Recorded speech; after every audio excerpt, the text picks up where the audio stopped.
X Y सूरज के चारों ओर revolve, इस दोनों का जो सेंटर ऑफ करना आसानी है।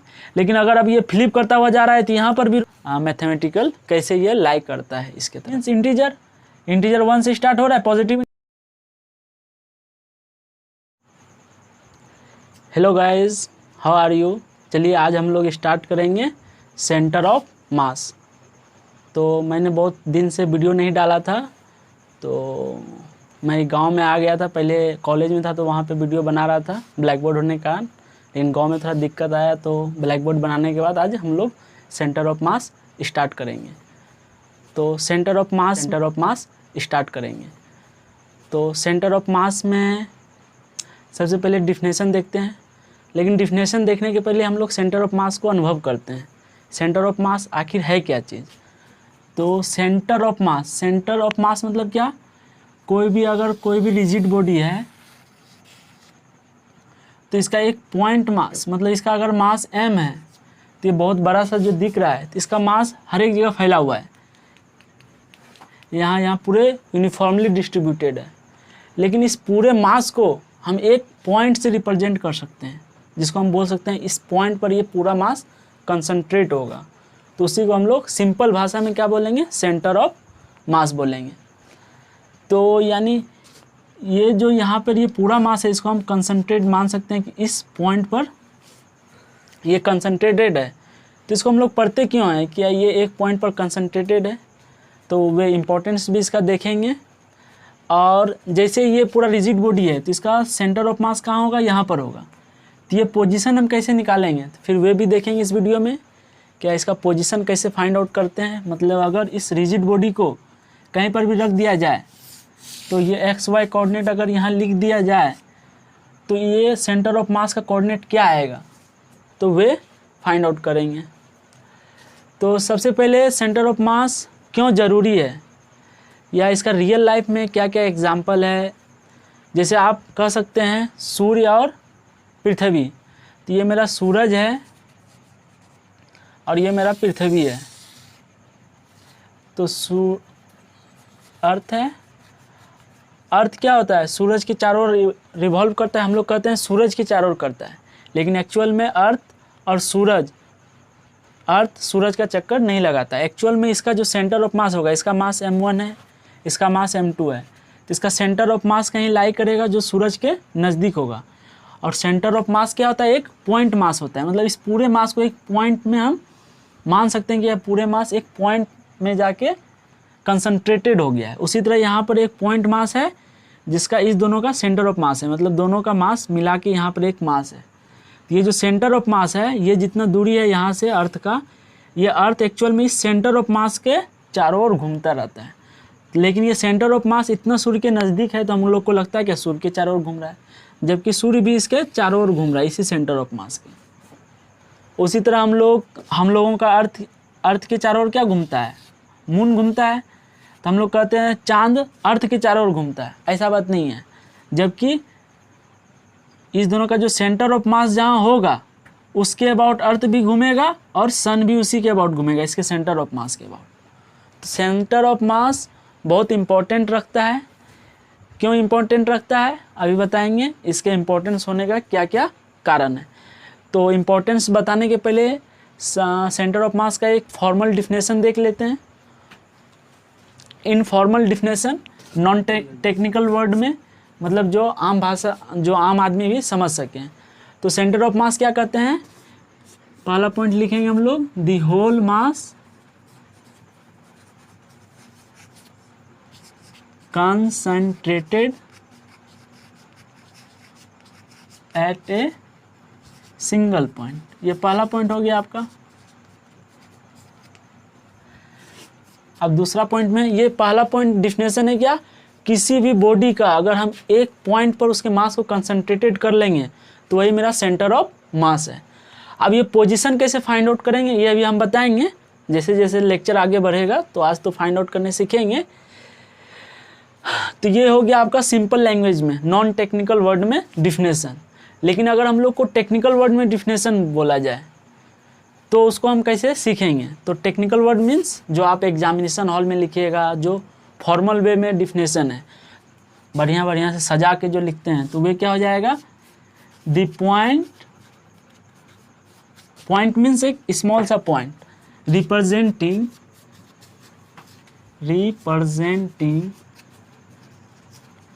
The mean position of matter in body और सिस्टम।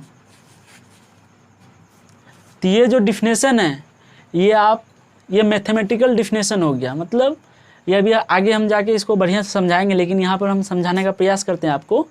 क्या द पॉइंट रिप्रेजेंटिंग, मतलब जो भी आपका जो ये रिजिड बॉडी दिया हुआ है, इसका मास हर एक जगह बिखरा हुआ है, छोटा छोटा मास हर एक जगह। अगर इस सभी मास का पोजीशन का अगर मीन ले लिया जाए, सिर्फ पोजीशन और मास के मल्टीप्लिकेशन के साथ इसका जब मीन लिया जाता है, तो इसका जो पोजीशन आता है वही सेंटर ऑफ मास होता है। और ये जो सेंटर ऑफ मास होता है वो आगे मैथमेटिकल वे में बताएंगे कैसे निकाला जाता है, लेकिन आपको अभी सिंपल से में समझना है क्या हर एक जगह जो मास फैला हुआ है वो हर एक जगह का पोजीशन कोऑर्डिनेट अलग है, एक्स कोऑर्डिनेट के अनुसार इसका अलग है, इसका अलग है, इसका अलग है, इसका अलग है, इसका अलग है, हर एक पॉइंट मास का कोऑर्डिनेट सिस्टम अलग है। तो सबका हम मीन ले लेंगे। मीन मीन्स इस पोजीशन सबको जोड़ के उसका अगर मीन पोजीशन लेंगे वेक्टर फॉर्म में, तो जो मेरा पोजीशन आएगा वही सेंटर ऑफ मास का पोजीशन आएगा। तो ये तो हो गया टेक्निकल वर्ड में डिफिनेशन, फॉर्मल वे में डिफिनेशन। तो मीन पोजीशन हो गया ये मेरा मीन पोजीशन ऑफ बॉडी और सिस्टम, पूरे बॉडी या जो भी सिस्टम दिया हुआ है। और मैटर मीन्स छोटा छोटा जो पदार्थ कण से मिलकर बना है, हर एक का निकाल लेंगे तो ये मेरा सेंटर ऑफ मास हो जाएगा। तो ये तो मेरा दो डिफिनेशन हो गया। अब हम लोग देखते हैं क्या importance of centre of mass. Centre of मास निकालने से क्या क्या फ़ायदा होता है। तो सेंटर ऑफ मास का इंपॉर्टेंस क्या है, इम्पोर्टेंस ऑफ सेंटर ऑफ मास। तो फर्स्ट इंपॉर्टेंट पॉइंट्स क्या है, फर्स्ट इंपॉर्टेंट पॉइंट्स है क्या, ये एक सिंगल पॉइंट पर कंसंट्रेट हो जाता है, जो वहाँ पे बताए। सिंगल पॉइंट मीन्स अब हमको इस पूरे मास को विजुलाइज करना ज़रूरी नहीं है, इस सिंगल पॉइंट को भी हम कंसंट्रेट करें तो बहुत सारा कैलकुलेशन हम आसानी से कर सकते हैं। सारा कैलकुलेशन नहीं कर सकते, लेकिन बहुत सारा फिजिक्स का ऐसा कैलकुलेशन है जो हम इस पॉइंट पर मानकर, इस मास को नहीं मानकर इस पॉइंट को मानेंगे तो बहुत सारा फिजिक्स का कैलकुलेशन कर सकते हैं। तो इसी कारण सेंटर ऑफ मास चैप्टर का इसी कारण हम लोग सेंटर ऑफ मास पढ़ते हैं। तो सेंटर ऑफ मास क्या करता है, एक सिंगल पॉइंट पर कंसंट्रेट कर देता है। सिंगल पॉइंट यहाँ पे जोड़ लीजिए, concentrated at a single point. तो सिंगल पॉइंट पर कंसंट्रेट करने से क्या होता है, पूरे रिजिड बॉडी को हमको देखना नहीं है, सिर्फ एक सिंगल पॉइंट को देखना है। दूसरा क्या होता है, अगर हम लोग सिंगल पॉइंट पर देख लिए, अगर हम इस पूरे बॉडी को विजुलाइज कर रहे हैं और इसका मोशन देखेंगे तो हर एक पार्टिकल का मोशन कुछ अलग थलग होगा, तो हम लोग आसानी से अध्ययन नहीं कर सकते। तो हम लोग क्या करेंगे, इस पूरे पार्टिकल का अध्ययन नहीं करके हम इस पॉइंट मास का अध्ययन करेंगे। तो इससे क्या होगा, मेरा क्वेश्चन जब भी होगा, क्वेश्चन सिंप्लीफाइड हो जाएगा, क्वेश्चन या प्रॉब्लम सिंप्लीफाइड, मतलब जो भी क्वेश्चन या प्रॉब्लम दिया हुआ है वह आपका क्या हो जाएगा, सिंप्लीफाइड हो जाएगा। और तीसरा क्या, यानी क्वेश्चन को हम आसानी से बना सकते हैं। ये तो हो गया न्यूमेरिकल के पर्पज से इंपॉर्टेंस बता दी। We can apply Newton's second law. देखिए तो यहाँ पे थर्ड पॉइंट क्या कर रहा है, हम लोग न्यूटन सेकेंड लॉ को अप्लाई कर सकते हैं। न्यूटन्स लॉ ऑफ मोशन में आप पढ़े होंगे, क्या जो फोर्स होता है वह F बराबर ma होता है। तो वह कब अप्लाई होता है, वह एक पॉइंट मास पर होता है। यानी हम लोग जब भी काइनेमेटिक्स पढ़ते हैं तो वहाँ पर काइनेमेटिक्स के बाद जो हम लोग न्यूटन्स लॉ ऑफ मोशन पढ़ते हैं, वहाँ पर जो भी पार्टिकल रहता है वह पॉइंट मास होता है। पॉइंट मास पर फोर्स लगेगा F = ma। तो लेकिन ये तो मेरा रिजिड बॉडी है, बड़ा सा बॉडी है, मास सिस्टम है बॉडी का, तो यहाँ पर तो पॉइंट पार्टिकल बहुत सारा है, लेकिन इस पूरे पार्टिकल का कंसंट्रेटेड मास एक पॉइंट पार्टिकल आ गया, तो हम यहाँ पर आसानी से लगा सकते हैं Newton second law of motion, यानी force is equal to ma लगा सकते हैं इस पॉइंट पर। ठीक है, और एक बात याद रखना है आपको, क्या, अगर इस पर फोर्स एक्सटर्नल लग रहा है, इस पूरे एक्सटर्नल बॉडी पे F1 इधर, F2 इधर, F3 इधर, F4 इधर, कितना फोर्स लग जाए तो नेट F एक्सटर्नल लगेगा किसी एक डायरेक्शन में, तो आपको लिखना है F external is equal to mass into acceleration. जितना भी मास हो गया, तो मास पूरे को हम कहाँ माने हैं, कंसंट्रेटेड एट दिस पॉइंट, तो यहाँ पे लिखेंगे मास इनटू, अब ये तो सेंटर ऑफ मास है, तो ये जो भी एक्सेलरेशन होगा क्या होगा, सेंटर ऑफ मास का होगा। तो बाद में जाके हम लोग सेंटर ऑफ मास पढ़ेंगे, लेकिन अभी के लिए छोड़ दीजिए, ये जो एक्सेलरेशन होगा वह सेंटर ऑफ मास का होगा। लेकिन हम लोग यहाँ से समझ सकते हैं क्या, न्यूटन सेकेंड लॉ को अप्लाई करने के लिए हम लोगों ने सेंटर ऑफ मास से हम लोग आसानी से न्यूटन सेकेंड लॉ को अप्लाई करने के लिए हम लोग सेंटर ऑफ मास पढ़ते हैं। रिजिड बॉडी का अध्ययन करना बहुत मुश्किल है, क्योंकि ये जब रोटेट करता हुआ कहीं जाएगा या ऐसे जाएगा, तो हर एक पार्टिकल का अध्ययन करना मुश्किल है। इसके एक पार्टिकल को अध्ययन करना बहुत ईजी हो जाता है। जैसे अगर हम बात करें पेन के बारे में, ये जो पेन है, ये देखिए, इसका सेंटर ऑफ मास लगभग बीच में कहीं, यहाँ पर बीच में नहीं, क्योंकि इधर मास ज़्यादा है तो इधर थोड़ा सा लाई करेगा। तो ये क्या है, अगर हम सेंटर ऑफ मास का अध्ययन करें, तो ये जो सेंटर ऑफ मास है, जैसे इसको फेंकेंगे तो ये जो पाथ यहाँ पे ट्रैवल करता हुआ गिरेगा, ये सेंटर ऑफ मास के अबाउट रोटेट करता हुआ गिरेगा। तो ये भी हम एग्जांपल के थ्रू इसका चित्र बनाते हैं आपको थोड़ी देर में।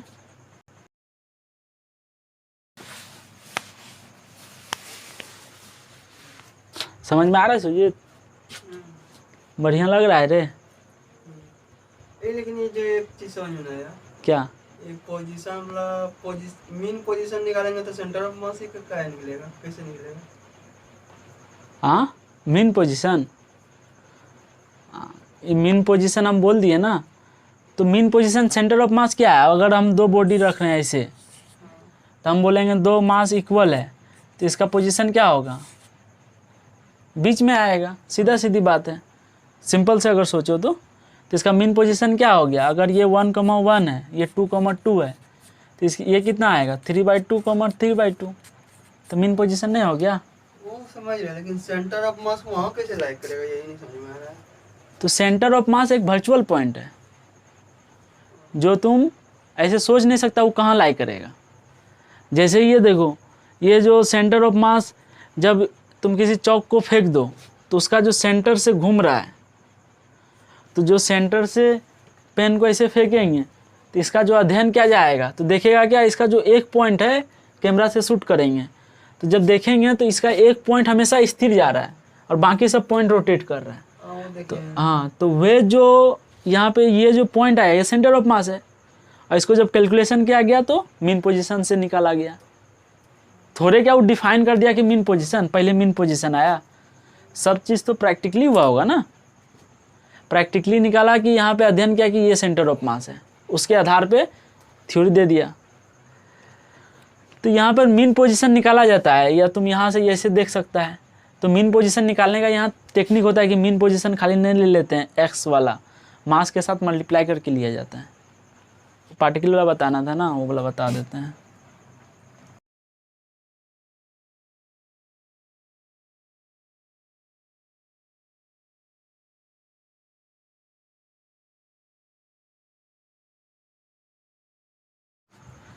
तो जैसे अगर हम लोग अब यहाँ पर देखते हैं इस एग्जांपल में, क्या ये मेरा ग्राउंड है और इस ग्राउंड में जैसे अभी हम खड़े हैं, तो अगर हम इस पेन को थ्रो करेंगे तो ये फ्लिप करता हुआ यहाँ पे गिरेगा।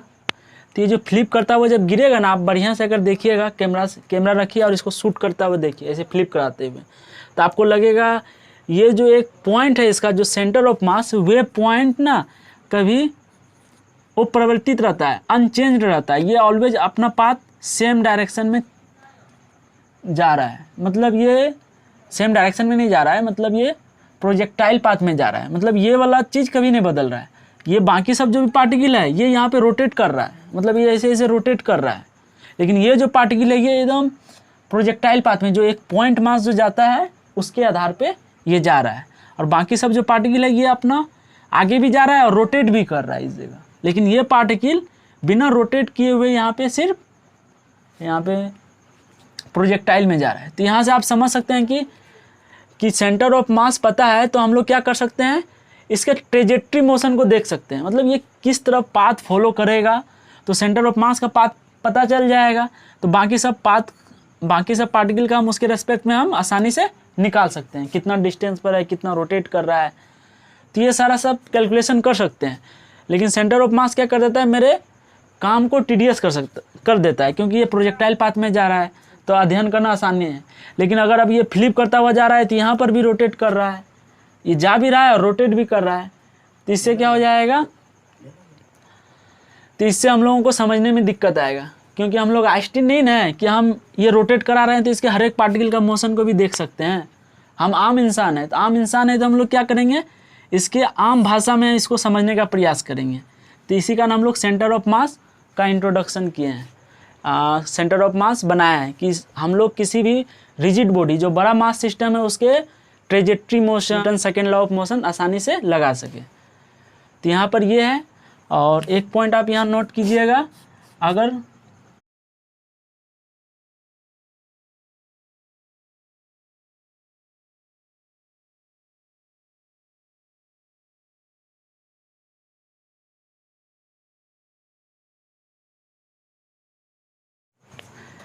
तो ये जो हम लोग ये वाला प्रॉपर्टीज देख लिए। एक और प्रॉपर्टीज क्या है, अगर कोई रिजिड बॉडी है, तो ये कोई रिजिड बॉडी है तो इसका सेंटर ऑफ मास कहीं पे आ रहा है, ये बड़ा सा मास सिस्टम है, इसका सेंटर ऑफ मास यहाँ कहीं आया, मान लेते हैं ये centre of mass point mass होता है, और ये एक वर्चुअल पॉइंट होता है, ये नहीं समझिए कि ये एक्चुअल में कोई पॉइंट है वहाँ पे, ये एक वर्चुअल पॉइंट है। वर्चुअल पॉइंट मीन्स इसका जब निकालेंगे तो यहाँ पर पॉइंट आ रहा है, तो इसको हम मान लेते हैं कि ये कंसंट्रेटेड है, लेकिन ये एक्चुअल में कोई पॉइंट नहीं होता है।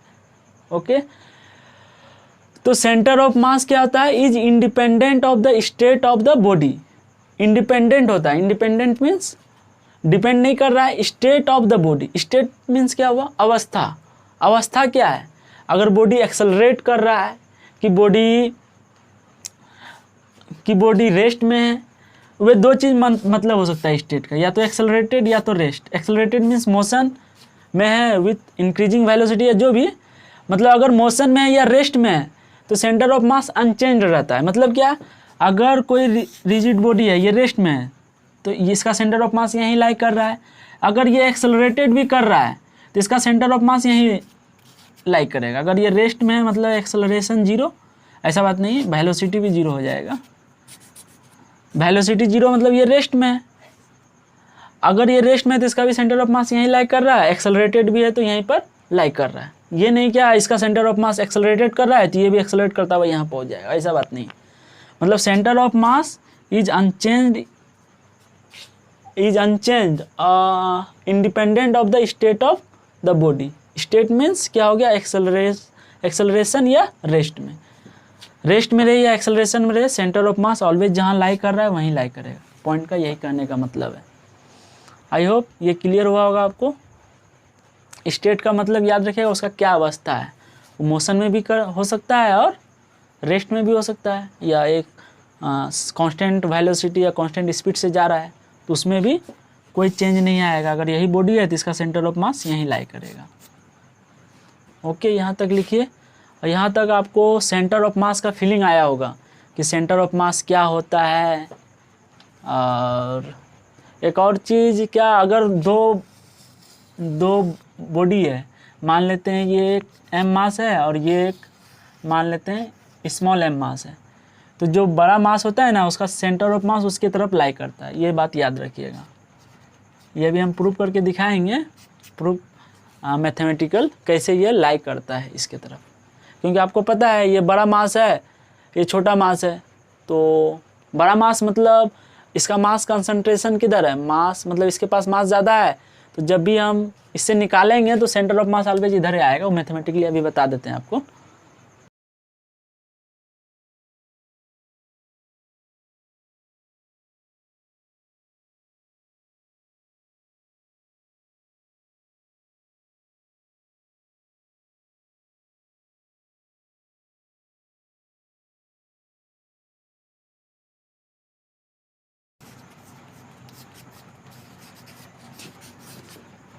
कुछ दिक्कत नहीं ना सुजीत?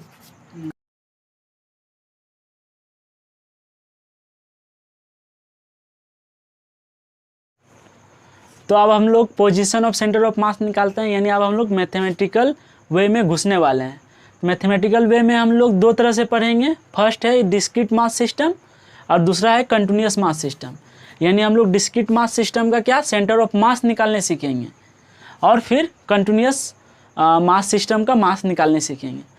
तो डिस्क्रीट मास सिस्टम क्या होता है वे बताने के पहले एक चीज़ बताते हैं, सेंटर ऑफ मास जो होता है, जैसे रिजिड बॉडी अभी बताए थे ना, तो रिजिड बॉडी में जैसे ये सेंटर ऑफ मास है,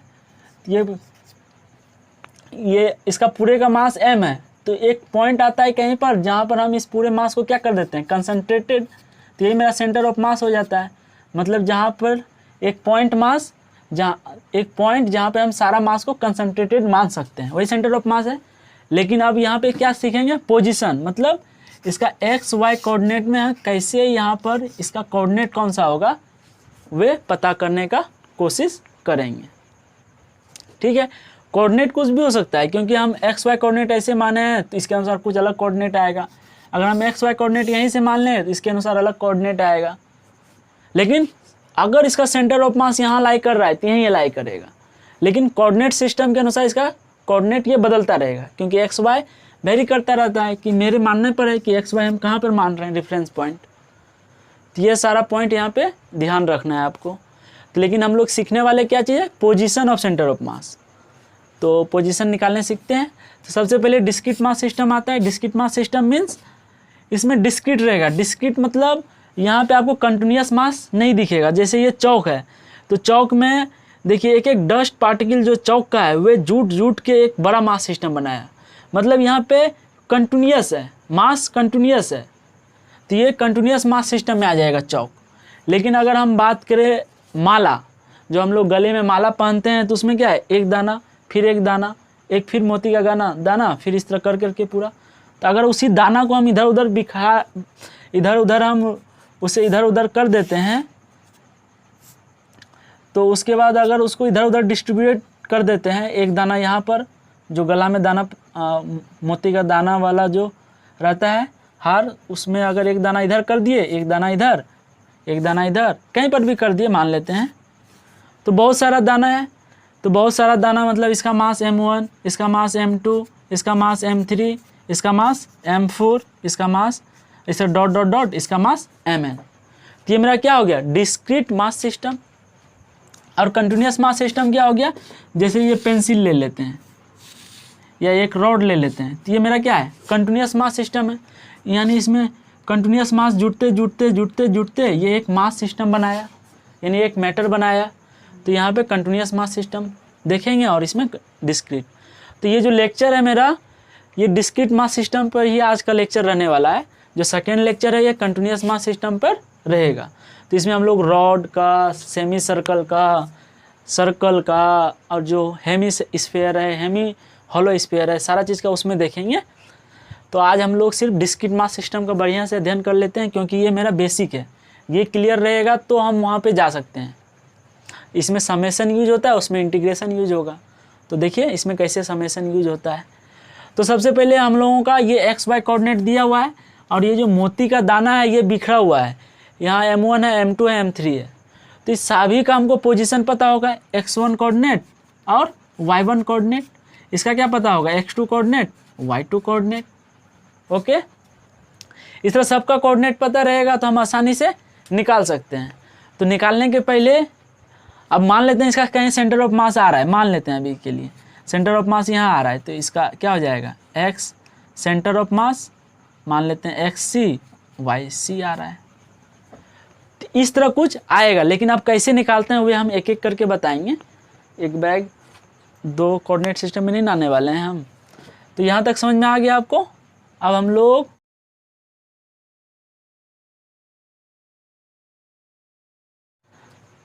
तो डिस्क्रीट मास सिस्टम अब हम लोग देखेंगे। तो डिस्क्रीट मास सिस्टम में अभी बताया कैसे डिस्ट्रीब्यूटेड रहता है।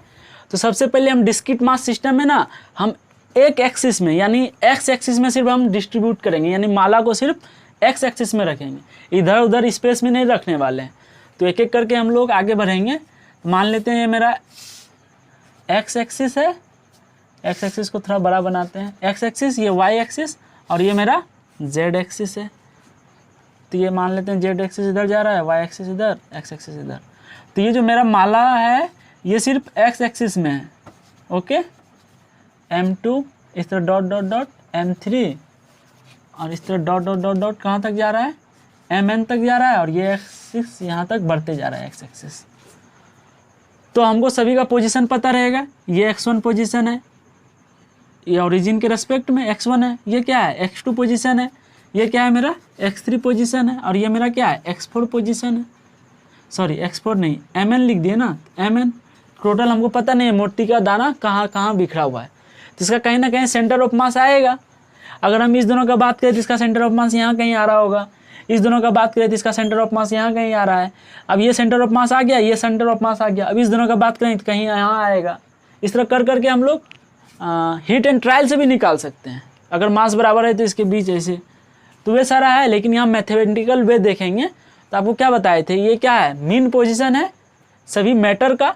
तो मीन पोजीशन इसमें निकालते कैसे है, अगर मास इक्वल दिया हुआ है तब तो सिर्फ कोऑर्डिनेट का मीन पोजीशन ले लेंगे, अगर मास इक्वल दिया हुआ है तो वह, लेकिन अगर मास इक्वल नहीं दिया हुआ है तो क्या करेंगे, तो देखिए मास इक्वल का अभी छोड़ दीजिए, मास इक्वल नहीं है तो उस पर हम बात करते हैं।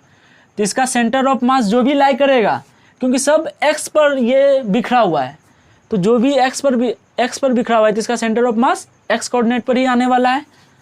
तो यानी एक्स एक्सिस पर ही कहीं पर आएगा, तो उसको हम मानेंगे एक्स सेंटर ऑफ मास, यानी जहाँ पर भी सेंटर ऑफ मास आएगा एक्स एक्सिस पर एक्स सेंटर ऑफ मास मान लेंगे। तो इसका जो फॉर्मूला आता है, ये इस दोनों का मल्टीप्लिकेशन कर दीजिए m1 x1, फिर इस दोनों का मल्टीप्लिकेशन कर दीजिए m2 x2, फिर इस दोनों का मल्टीप्लिकेशन कर दीजिए m3 x3, फिर डॉट डॉट डॉट डॉट कर दीजिए कहाँ तक, n मास है तो mn xn कर दीजिए। अब इतना लिख दिए, यानी पोजीशन और मास का मल्टीप्लिकेशन करना है। ये करने के बाद आपको क्या करना है, मास के समेशन से डिवाइड कर देना है, कहाँ तक जाएगा mn तक। तो ये जो हुआ आपका, ये आपका सेंटर ऑफ मास का पोजीशन दे देगा। सेंटर ऑफ मास का पोजीशन दे देगा मतलब जहाँ भी सेंटर ऑफ मास लाइक रहेगा उसका पोजीशन दे देगा। अब मान लेते हैं ये पोजीशन दे दिया, ये सेंटर ऑफ मास है मेरा, तो ये सेंटर ऑफ मास है, लेकिन यहाँ पे कितना मास होगा, तो टोटल कितना मास है m1 m2। तो यहाँ पर इस पॉइंट पर ये वैल्यू दे दिया, ये पॉइंट मतलब कहाँ पर है, ये यहाँ से ये x सेंटर ऑफ मास दूरी हो गया। लेकिन इस सेंटर ऑफ मास पर ये सारा मास क्या होगा, कंसंट्रेटेड होगा, मतलब एक सिंगल पॉइंट पर यहाँ पे बहुत सारा मास कंसंट्रेटेड है। तो यही मेरा x सेंटर ऑफ मास हो गया, यहाँ से यहाँ तक की दूरी। तो ये तो निकालने सीख गए, लेकिन ये तो बड़ा जैसा दिख रहा है यहाँ से लेकर यहाँ तक mn तक। अब n कितना है बड़ा नहीं पता, तो इसको अगर हमको छोटा फॉर्म में लिखना है तो दिख रहा है ये समेशन में दिख रहा है, तो समेशन का यूज करते हैं हम लोग। तो समेशन का यूज करेंगे तो क्या करेंगे, सबसे पहले i = 1 से स्टार्ट करेंगे n तक जाएंगे। क्यों i = 1 से स्टार्ट किए, क्योंकि यहाँ 1 से स्टार्ट हो रहा है, 1 से फिर 2 2 फिर 3 3, तो यानी i = 1 से स्टार्ट होगा mi xi, i means integer, integer 1 से स्टार्ट हो रहा है, पॉजिटिव इंटीजर n तक जा रहा है। ओके, और फिर नीचे भी क्या लिख देंगे समेशन के फॉर्म में mi, मतलब i = 1 से लेकर n तक। इससे क्या हो गया, ये बड़ा सा फॉर्म एक छोटे से फॉर्म में आ गया, ये मैथमेटिकल वे हो गया लिखने का। तो आप कोई भी चीज़ याद रख सकते हैं, या ये याद रखिए या वे याद रखिए, नो प्रॉब्लम। तो आपको जो याद रखना है उस तरह याद करके आप बना सकते हैं। आई होप यहाँ तक क्लियर हुआ होगा आपका कंसेप्ट। अब हम बात करते हैं इस पर, एक न्यूमेरिकल कर लेते हैं, उसके बाद आगे बढ़ते हैं।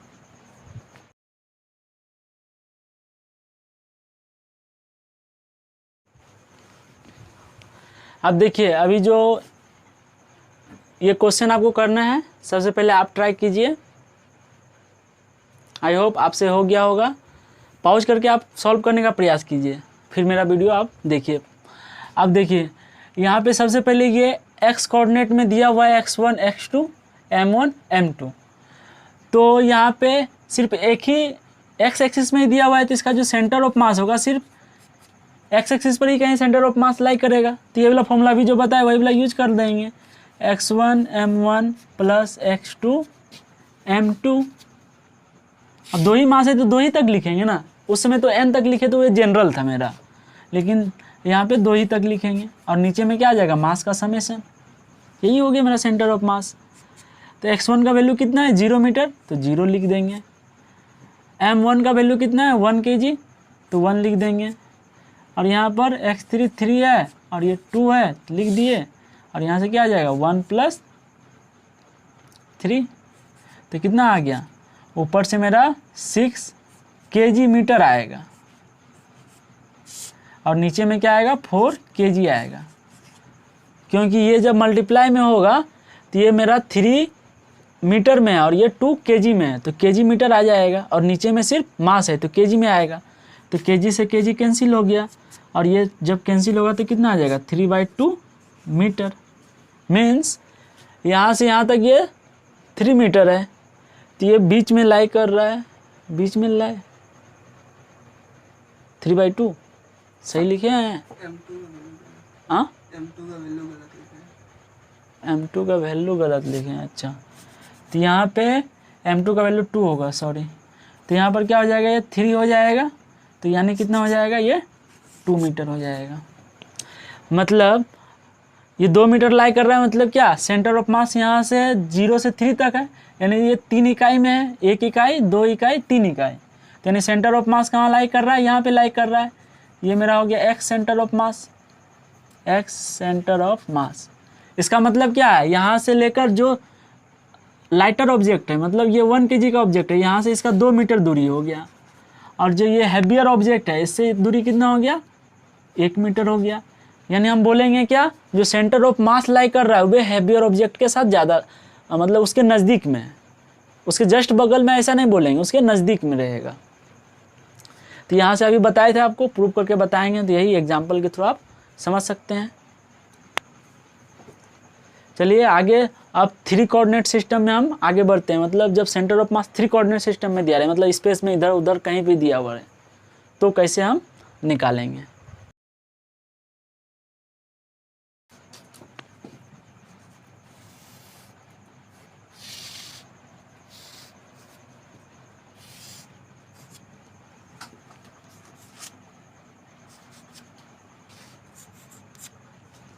अब हम लोग 3 कोऑर्डिनेट सिस्टम में निकालेंगे, मतलब मेरा मास इधर उधर स्पेस में कहीं पर भी बिखरा हुआ रहेगा, यानी मोती का दाना यहाँ पर भी बिखरा हुआ है, यहाँ पर भी, यहाँ पर भी, यहाँ पर भी, कहीं पर भी बिखरा हुआ है, तो उसका हम सेंटर ऑफ मास कैसे निकालेंगे। तो जस्ट अगर आप सिंगल एक्सिस में सीख लिए तो ट्रिपल एक्सिस में भी आप आसानी से सीख सकते हैं। तो मान लेते हैं ये जेड एक्सिस इधर है, इधर है, तो यहाँ पर देखिए मान लेते हैं ये m1 मास कहीं स्पेस में कहीं बिखरा हुआ है, m2 मास कहीं इधर बिखरा हुआ है, m3 मास यहाँ कहीं पर है, और m4 मास मान लेते हैं यहाँ पर कहीं है, यानी mn मान लेते हैं यहाँ पे। तो ये m1 मान है तो ये स्पेस में कहीं पर है, स्पेस में है मतलब क्या है, ये x1 y1 z1 इसका कोऑर्डिनेट होगा मान लेते हैं। ये m2 है तो ये क्या हो जाएगा x2 y2 z2 मान लेंगे, और ये क्या मान लेंगे x3 y3 z3 मान लेंगे कोऑर्डिनेट। और इसका क्या, सॉरी ये mn है ना, तो यहाँ पे n लिखेंगे,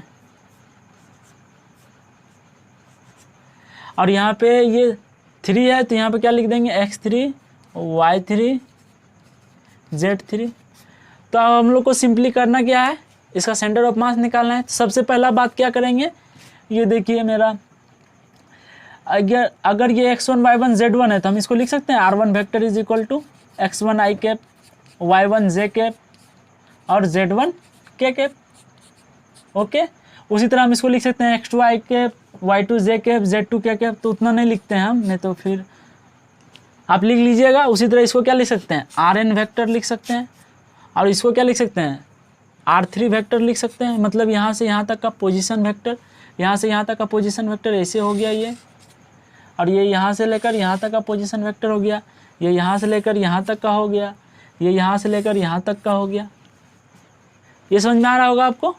तो चलिए ये सब तो अभी दिखा दिए कहाँ कहाँ है, इसका सेंटर ऑफ मास कैसे निकालेंगे। तो इसका सेंटर ऑफ मास क्या है, अगर ये स्पेस में बिखरा हुआ है, अभी हम बोले एक्स एक्सिस में अगर बिखरा हुआ है तो एक्स एक्सिस में ही कहीं आएगा।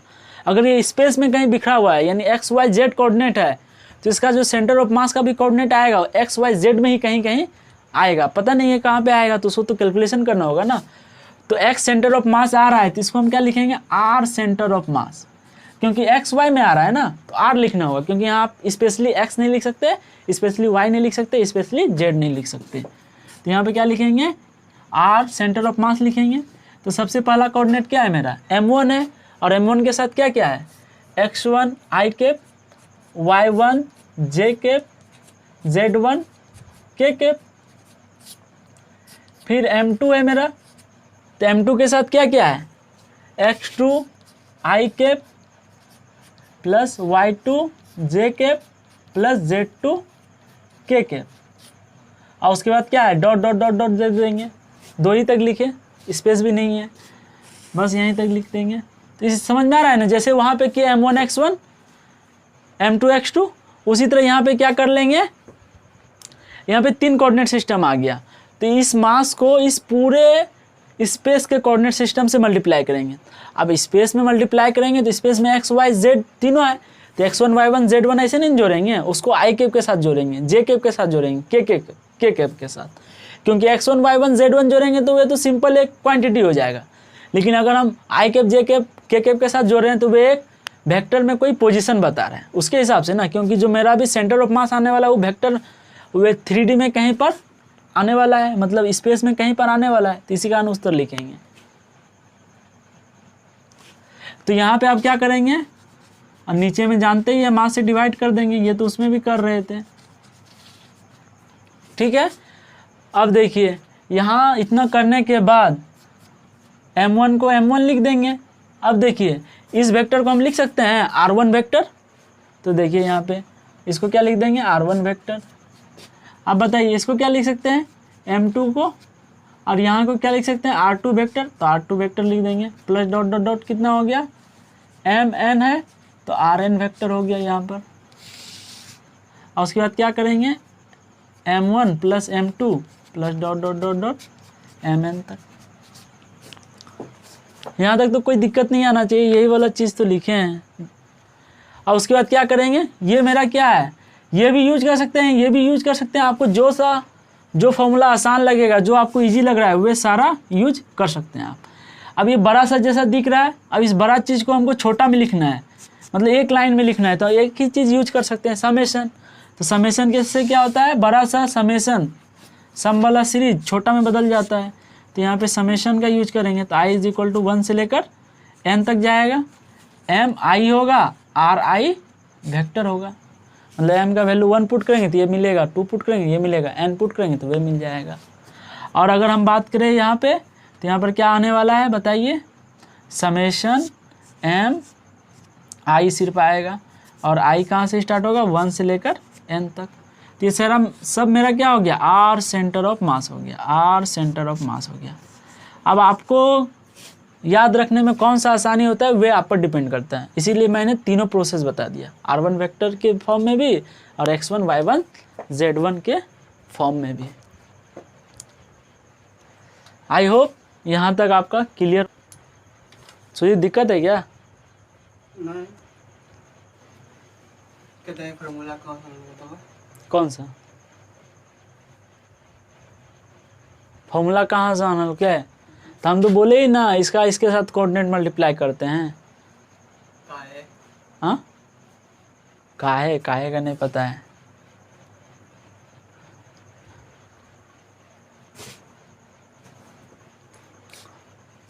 दो मास सिस्टम लेकर देखो, हम तो उसी से समझ में आएगा। दो मास के बीच अगर इक्वल है तो बीच दो मास को लेकर समझेगा ना तो जल्दी समझ में आएगा। दो मास एक बड़ा एक छोटा रखो, उसमें तुम सोचो किधर किधर होगा। अगर x एक्सिस में ऐसा होता है तो y एक्सिस में ऐसा क्यों नहीं होगा, z एक्सिस में ऐसा क्यों नहीं होगा, आसानी से होगा। कब बताया लास्ट में कभी, उसी से मैं हमको बताना था तो भुला हो गए। आज तुमको बताते हैं। तो जैसे वो x सेंटर ऑफ मास निकाले ना, उसी तरह y सेंटर ऑफ मास भी निकाल सकते हैं। यानी अगर मोती का दाना सिर्फ y एक्सिस में रहे तो क्या हो जाएगा formula, summation m i y i i = 1 से लेकर n तक, summation i is equal to 1 से लेकर n तक एम आई, यही बताना था और जेड आई का बताना था, तो उसमें थोड़ा सा लिख दे देना, तो दिमाग में नहीं रहा, कोई बात नहीं, समझ जाएगा व्यूअर्स।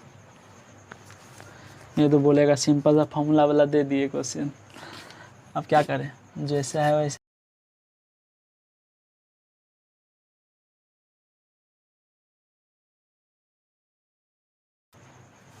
अब देखिए 3 कोऑर्डिनेट सिस्टम पढ़ लिया, 3 कोऑर्डिनेट सिस्टम में एक सिंपल सा एग्जांपल कर लेते हैं, बस उस फॉर्मूला का यूज करने के लिए जब आ जाए तो यहाँ पे देखिए m1 मास दिया हुआ है, इसका r1 वेक्टर ये दिया हुआ है, m2 मास दिया हुआ है, इसका r2 वेक्टर ये दिया हुआ है, m3 मास दिया हुआ है, इसका r3 वेक्टर ये दिया हुआ है। तो सिंपल से इसका हमको क्या निकालना है, r सेंटर ऑफ मास। तो क्या करेंगे, फॉर्मूला क्या यूज करेंगे, r सेंटर ऑफ मास क्या होगा,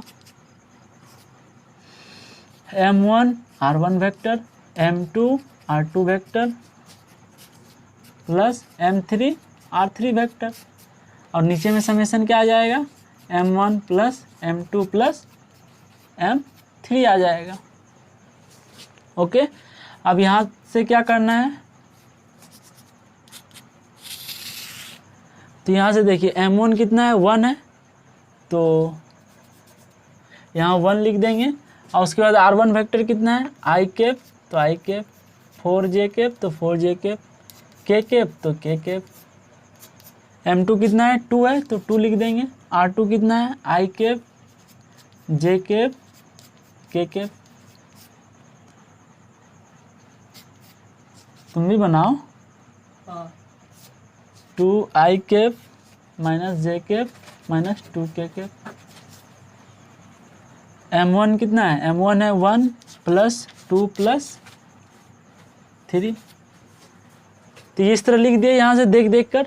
तब सिंप्लीफाई करना है आपको, सिंप्लीफाई करने जानते ही है, आई कैप यहाँ से 2i कैप, वहाँ से 6i कैप, तो 9i कैप हो गया, यहाँ से 4j कैप, यहाँ से 6j cap, 6j cap minus 3j cap, तो प्लस 3j कैप हो गया, यहाँ से i कैप, यहाँ से 2i कैप, वहाँ से माइनस 6i कैप, तो यानी माइनस 3k कैप हो गया।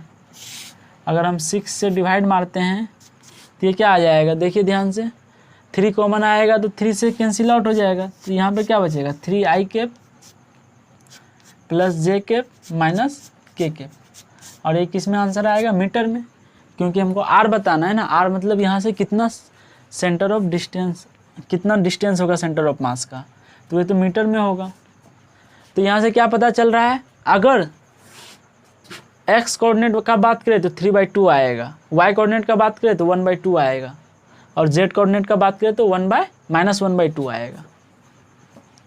तो इस तरह हम लोग आसानी से बात कर सकते हैं अगर इंडिविजुअली कोऑर्डिनेट का बात कर रहे हैं तो। लेकिन अगर हमको सेंटर ऑफ मास को स्पेस में दिखाना है तो तीनों कोऑर्डिनेट का सहारा लेना पड़ेगा। और एक नॉमेरिकल इस पर करते हैं हम, ये लास्ट नॉमेरिकल रहेगा आपका।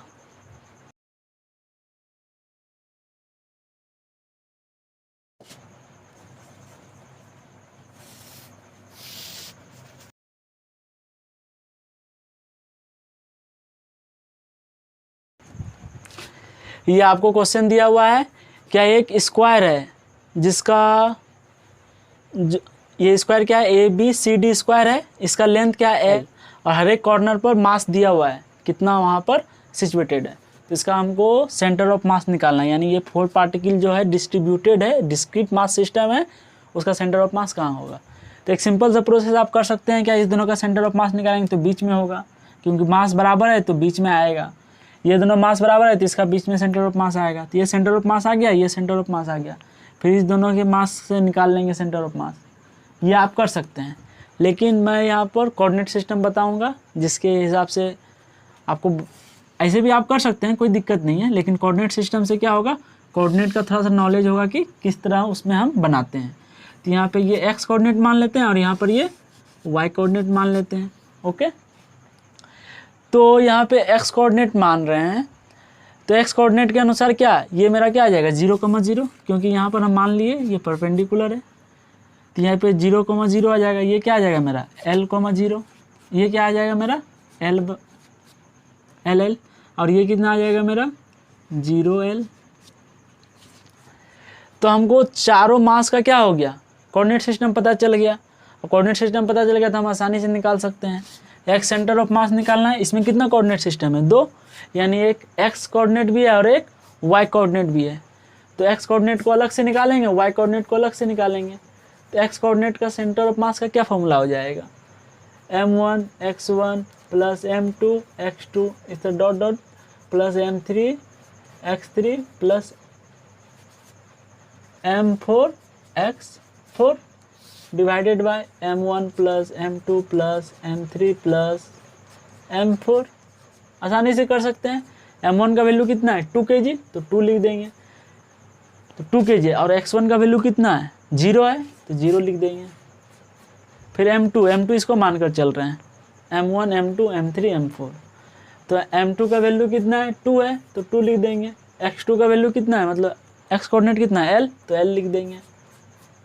प्लस m3 कितना है 1 है, तो 1 लिख देंगे। x कोऑर्डिनेट कितना है l है, तो l लिख देंगे। m4 कितना है 1 है और x कोऑर्डिनेट 0 है, तो 1 × 0 लिख देंगे। और नीचे में क्या हो जाएगा, m1 2 है, m2 2 है, m1 m3 1 है, m4 1 है, कितना हो गया। तो ये 0 0 l 2l, तो 3l आ गया ऊपर और नीचे कितना आ गया, नीचे 6 आ गया, तो कितना आ गया l/2। मतलब x सेंटर ऑफ मास कहाँ लाई करेगा l/2। तो y सेंटर ऑफ मास निकाल लेते हैं। y सेंटर ऑफ मास निकालेंगे तो क्या करेंगे, ये फॉर्मूला अप्लाई करेंगे, m1 y1 m2 y2 m3 y3 m4 y4। तो इस तरह अप्लाई करेंगे। तो यहाँ पे कीजिए, यहाँ पे करेंगे तो m1 तो 2 kg इंटू y1 0, फिर प्लस m2 कितना हो जाएगा 2 और y2 0, m3 1 y3 l, m4 1 y4 l। तो यहाँ ऐसे कर दिए और डिवाइडेड बाय क्या करेंगे, सभी मास का समेशन कर देंगे, 2 + 2 + 1। तो यहाँ से क्या था हो जाएगा 2l/6। तो यहाँ से क्या आ जाएगा l/3। यानी इसका हम बात करें तो इसका सेंटर ऑफ मास इसके बीच और इसका बीच जो होगा ये l/2 आएगा, लेकिन ये l/2 x कोऑर्डिनेट होगा, लेकिन y कोऑर्डिनेट कितना होगा l/3, मतलब l/2, l/3। इट मीन्स ये इसके बीच में लाई कर रहा है, लेकिन ये जो y कोऑर्डिनेट है इसके बीच से थोड़ा सा यहाँ पे ये l/2, l/2 होगा, लेकिन इसके बीच में थोड़ा सा नीचे आएगा l/3। तो यहाँ से क्या पता चला, यहाँ से पता चला क्या, इस तरह समझ में आ गया आपको। अगर हम यहाँ से बात करें कि इस दोनों का सेंटर ऑफ मास निकालते कितना आता, l/2 पे आता। अब इस दोनों का सेंटर ऑफ मास निकालते कितना आता, l/2a पे आता। लेकिन यहाँ पे सेंटर ऑफ मास निकालते तो कितना आता 2 kg आता, क्योंकि 1 kg 2 kg हो जाता। यहाँ सेंटर ऑफ मास निकालते इस दोनों का तो यहाँ कितना आता 4 kg आता।